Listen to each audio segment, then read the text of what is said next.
ਅੱਖਰਾਂ ਦੇ ਅਦਬ ਵਿੱਚੋਂ ਹੀ ਮੈਂ ਕਿਹਾ ਸੀ, ਚੁੱਪ ਦੇ ਇਸ ਰੁੱਖ ਨਾਲੋਂ ਮੈਂ ਅੱਖਰ ਨਹੀਂ ਤੋੜੇ, ਇਹ ਤਾਂ ਜੋ ਰੁੱਖ ਨਾਲੋਂ ਝੜੇ ਸੀ, ਮੈਂ ਉਹੀ ਅੱਖਰ ਚੁਣਦੀ ਰਹੀ। ਤੁਸਾਂ ਨੂੰ ਜਾਂ ਕਿਸੇ ਨੂੰ ਮੈਂ ਕੁਛ ਨਹੀਂ ਆਖਿਆ, ਇਹ ਤਾਂ ਜੋ ਲਹੂ ਵਿੱਚ ਬੋਲੇ ਸੀ, ਮੈਂ ਉਹੀ ਅੱਖਰ ਸੁਣਦੀ ਰਹੀ। ਬਿਜਲੀ ਦੀ ਲੰਬੀ ਲਕੀਰ ਸੀ, ਛਾਤੀ 'ਚੋਂ ਲੰਘੀ ਸੀ, ਇਹ ਤਾਂ ਕੁਛ ਉਸੇ ਦੇ ਟੋਟੇ ਮੈਂ ਉਂਗਲਾਂ ਤੇ ਗਿਣਦੀ ਰਹੀ। ਤੇ ਚੰਨ ਨੇ ਚਰਖੇ ਤੇ ਬਹਿ ਕੇ ਬੱਦਲਾਂ ਦੀ ਕਪਾਹ ਕੱਤੀ, ਇਹ ਤਾਂ ਕੁਛ ਉਹੀ ਧਾਗੇ ਨੇ ਜੋ ਖੱਡੀ ਤੇ ਉਣਦੀ रही। अमृता प्रीतम देश की एक महान साहित्यकार, एक ऐसी लेखिका जो सामाजिक चेतना के लिए लिखती रही हैं। अमृता जी का जन्म अविभाजित पंजाब के गुजरांवाला गांव में 31 अगस्त 1929 को हुआ था। आपकी माता राज जी का देहावसान आपकी अल्पायु में ही हो गया।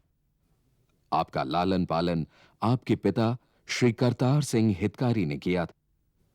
आपके पिताजी का निधन 1946 में हो गया। अमृता जी बचपन में अक्सर चांद में अपनी मां को ढूंढती और इसी से प्रेरित होकर 8 वर्ष की आयु में ही उन्होंने अपनी पहली रचना लिखी। बहुत छोटी थी, छत पर जाती, माँ नहीं थी, चांद को देखती तो लगता चांद में जो निशान हैं वो मेरी माँ का नाम लिखा हुआ है। तो मैं सोचती हूँ कि पहले अक्षर चांद से गिरे थे मेरे कागज़ पर, तो उसी से छोटी छोटी कविताएं लिखने लगी। पहले पिताजी को दिखा लेती क्योंकि वो तो वक्त के माने हुए लेखक थे। अमृता जी की पहली रचना जो उनकी कविताओं का संकलन थी, ठंडियां किरणा के नाम से 1935 में प्रकाशित हुई। शुरू में आपने पंजाबी में लिखा और बाद में हिंदी में लिखना शुरू किया।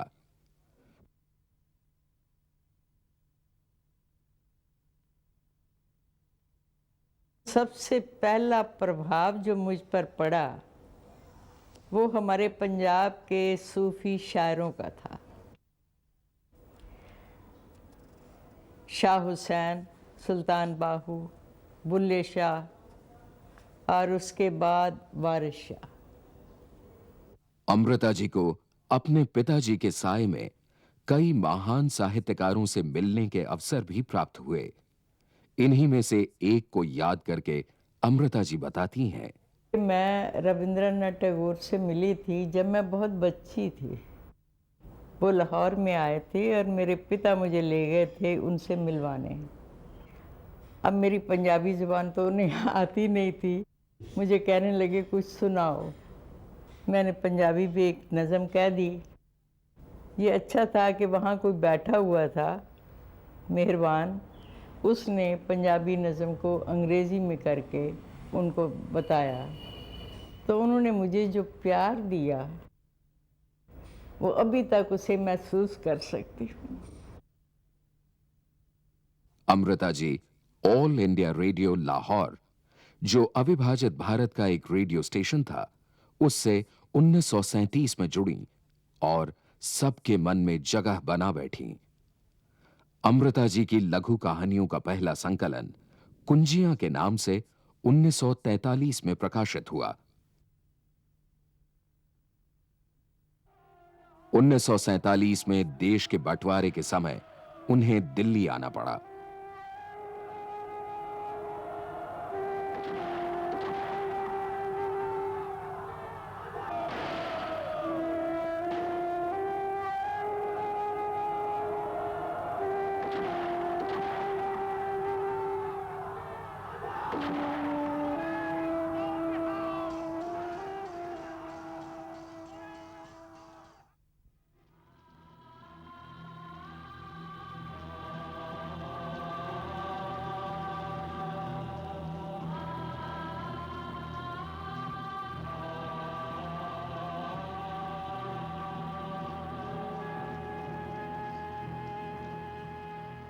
इन्हीं दिनों उन्होंने अपनी अमर कविता अज आखां वारिस शाह नू की रचना की।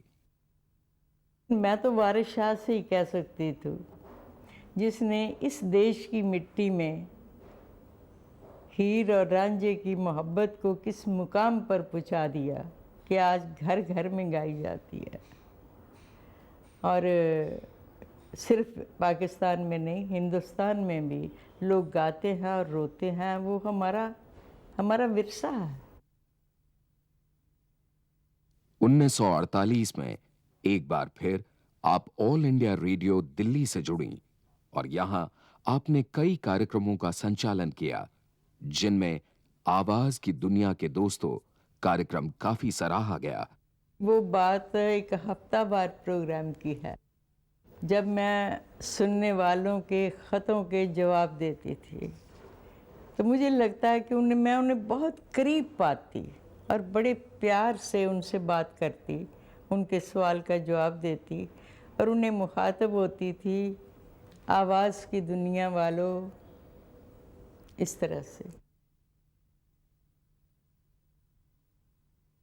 अमृता जी के उपन्यास सुनहेड़े पर 1956 में साहित्य अकादमी पुरस्कार प्राप्त हुआ।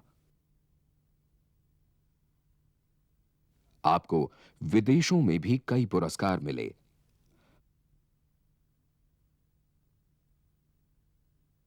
अमेरिका के एक शहर में तो उनके नाम पर एक लेन का नाम भी अमृता प्रीतम लेन रखा गया है। अमृता प्रीतम की रचना अज आखां वारिस शाह नू भारत के अलावा पाकिस्तान में भी काफी लोकप्रिय हुई है। वारिस शाह भी अपने कलाम को रूहानियत के मुकाम पर ले जाते हैं, जब कहते हैं, सतर सतर बीबी हीर होई, हरफ हरफ रंजेटड़ा यार होए। इसका तो पंक्ति पंक्ति हीर है और एक एक हरफ रांझा हुआ। कहने को दुनिया की दास्तान है, लेकिन पहुंचती मार्फत के मुकाम पर है। मुझे याद आता है, एक बार पाकिस्तान से एक दोस्त आए मिलने, तो उन्होंने थोड़े से केले मेरे आगे रख दिए। मैं हैरान हुई, ये क्या? कहने लगी, ये मेरी तरफ से नहीं है, मैं आ रहा था तो एक केले बेचने वाला भागता हुआ आया। मुझे कहने लगा, तुम दिल्ली जा रहे हो? मैंने कहा हाँ। कहता, तुम अमृता से मिलोगे? इन्होंने कहा, ज़ाहिर है ज़रूर मिलूँगा। कहते, जिसने वारिस शाह नज़म कही थी? उन्होंने कहा हाँ मिलूँगा। कहते, ये केले उसे दे देना, मैं यही दे सकता हूँ, मैं समझूंगा कि मेरा आधा हज हो गया। इस प्यार का मैं क्या करूं? अमृता जी के लेख एवं कविताएं पाठ्यक्रमों में भी शामिल हैं। यही नहीं, उनकी रचनाएं आज भी पाकिस्तान में बीए स्तर तक की कक्षाओं में पढ़ाई जाती हैं। हटाया है ते हर सड़क दी दिशा दा नाव पूंछ देता है, पर जे तुसा मैनू लबड़ा है ता हर देश दे हर शहर दी हर गली दा बूहा ठकोरो। ए एक सराप है, एक वर है ते जिथे भी स्वतंत्र रूह दी झलक पवे, समझना ओ मेरा कर है। अपनी कृतियां प्रकाशित कराने के सिलसिले में वास्ता पढ़ने वाले लोगों, संपादक, प्रकाशक आदि के साथ अपने अनुभवों के बारे में अमृता जी बताती हैं। मैं खुश नसीब हूँ कि मुझे बहुत अच्छे प्रकाशक मिले। हिंदी में राजपाल से शुरू किया और आज तक उनसे रिश्ता बना हुआ है। बहुत अच्छा रिश्ता, बड़े अदब अदाब का रिश्ता, जैसे विश्वनाथ जी से। और हिंद पॉकेट बुक में दीनानाथ जी से बना हुआ है, शेखर जी से बना हुआ है। किताब घर ने मेरी बहुत सी किताबें छापी हैं। इनके पास संपादक बहुत अच्छे हैं। जैसे हिंद पॉकेट बुक में थे नफीस अफरीदी, उनसे मुझे बड़ी तसल्ली हुई थी।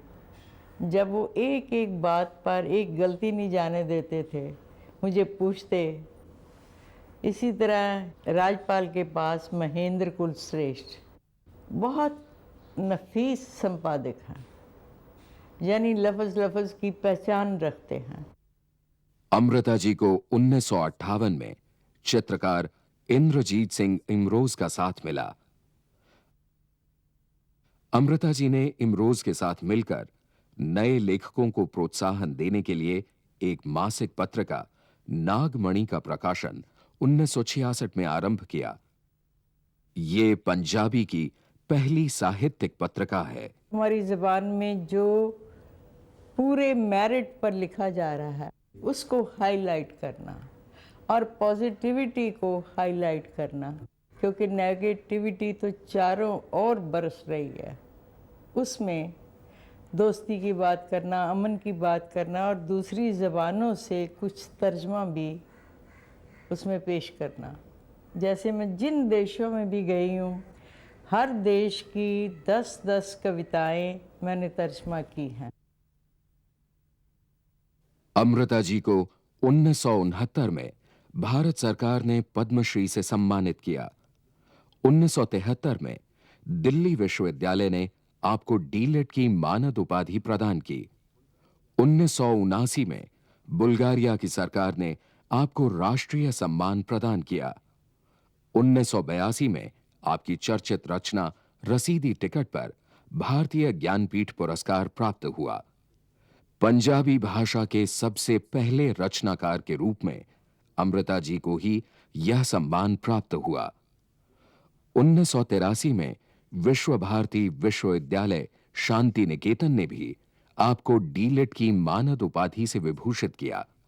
आपको जबलपुर और बंबई विश्वविद्यालय ने भी एक रचनाकार के रूप में सम्मानित किया। सन 1986 में अमृता प्रीतम की साहित्यिक उपलब्धियों की लोकप्रियता को मान्यता देते हुए भारत सरकार ने उन्हें राज्यसभा की सदस्यता प्रदान की। 1987 में फ्रांस की सरकार ने आपको सर्वोच्च राष्ट्रीय सम्मान से नवाजा। अमृता प्रीतम को पंजाबी साहित्य अकादमी ने 2000 में शताब्दी का काव्य पुरस्कार देकर दिल्ली ही नहीं भारत के साहित्य प्रेमियों को सम्मानित किया।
मैं पाकिस्तान दे एक शायर दी लंबी नज़म दा एक थोड़ियां जिहियां सतरां पेश करनियां। ए खुदा, सब कहानियों और नज़मों में सच्चाई, अमन और मोहब्बत उतार। अदीबों की तहरीरों में असर बरकरार रख और उन्हें नई सच्चाइयाँ लिखने का हौसला दे। और महात्मा बुद्ध के दरख्त के नीचे मोहब्बत की गवाही को मोहतबर बना। ए खुदा, लालटेन की रोशनी में लिखी इस दुआ को कबूल कर। पंजाब के मुख्यमंत्री ने भी आपको पंजाबी भाषा एवं साहित्य की विशिष्ट सेवा हेतु सम्मानित किया। कारगिल युद्ध के समय जन चेतना के लिए अमृता जी ने अपनी रचनाओं में शांति और अमन की बात की है। उन वादियों पहाड़ों पर जाना कि जहां बर्फ की चोटियों पर अंधेरा उतर आया है। आंखों में नफरत का अंधेरा, हाथों में हथियारों का अंधेरा, वो मिट्टी तुम्हें याद करती है, तुम जाना और वहाँ कुछ किरणें छिड़क देना। आज देश की परिस्थितियों में स्त्रियों की दशा को देखते हुए अमृता जी बहुत भावुक हो जाती हैं। गुस्सा आता है तो हम आम लोगों को सेंस ऑफ बिलोंगिंग क्यों नहीं दे पाए। अपने पसंद के लेखकों के बारे में अमृता जी ने कहा, सबसे पहले तो ओशो का नाम लूंगी, जिसे मैंने हरफ हरफ पढ़ा है। फिर आप हिंदी की बात करेंगे तो मैं कमलेश्वर का नाम लूंगी, जिन्होंने अभी अभी कितने पाकिस्तान एक ऐसी चीज़ लिखी है जिसे ऐतिहासिक चीज़ कहना चाहिए। और पंजाबी में मोहनजीत की नज़में हैं। अपनी अन्य रचनाओं के अलावा अमृता जी ने अपनी जीवनी भी लिखी है। स्वजीवनी लिखना आईने में खुद को देखना है, तो खुद जैसे है उसमें आप अदल बदल नहीं कर सकते।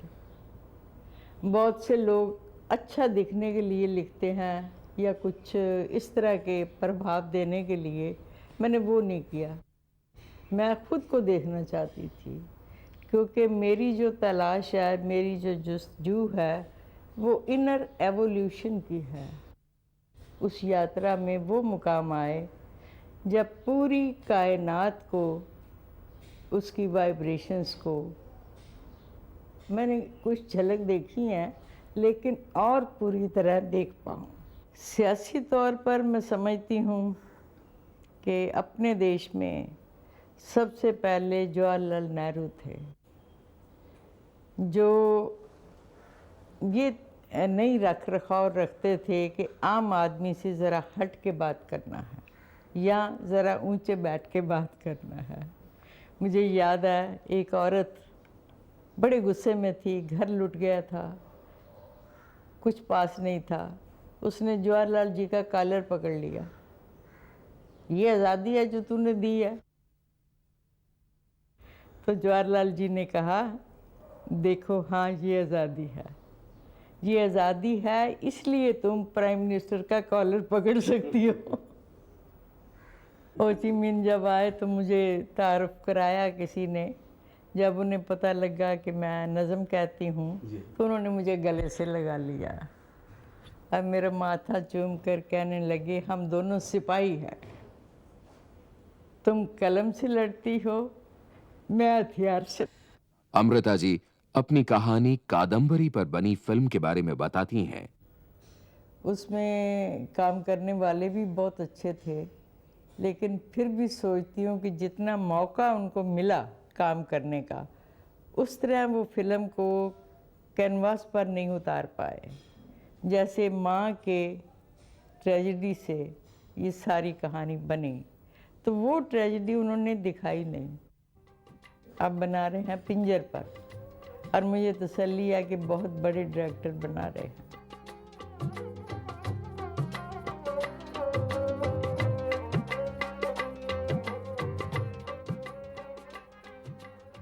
अमृता जी ने कई लोगों की रचनाएं प्रकाशित की, किंतु पिछले दिनों उन्होंने एक पाकिस्तानी लेखिका के अनुरोध पर उनकी किताब दूसरे आदम की बेटी का संपादन किया। ये भारतीय साहित्य के इतिहास में काफी सुखद घटना है। तौसीफ आपा पर ये जो किताब आई है, ख़ास तौर से मतलब दूसरे आदम की बेटी, तो दूसरे आदम और पहले आदम को अलग किया है खुद तौसीफ आपा ने, और मुझे लगा कि दूसरे आदम के हम सब संतान हैं, और ये सही है कि वो पहली ही संतान हैं और हम उनके बाद की संतानें हैं, लेकिन हैं दूसरे आदम की, और इससे पहले भी और रही होंगी, लेकिन वो हमारे सामने नहीं हैं और उनकी चीज़ें हमारे पास नहीं हैं। मैं बहुत सोचता रहा, जब ये किताब कल रात मैंने पूरी पढ़ी, मुझे ये लगा कि अमृता जी ने कितना बड़ा काम किया है।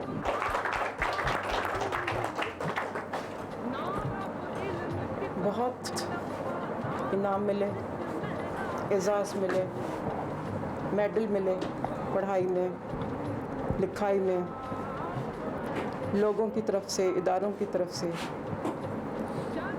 हुक्मरानों की तरफ से उन्होंने मुझे दूसरे आदम की बेहिसाब औलादों की साथी समझ लिया। इंटेलेक्चुअल्स में पहली बार मेरी शनाख्त, मेरी रिकग्निशन, मुझे जो पहचाना है, तस्लीम किया है, अमृता जी।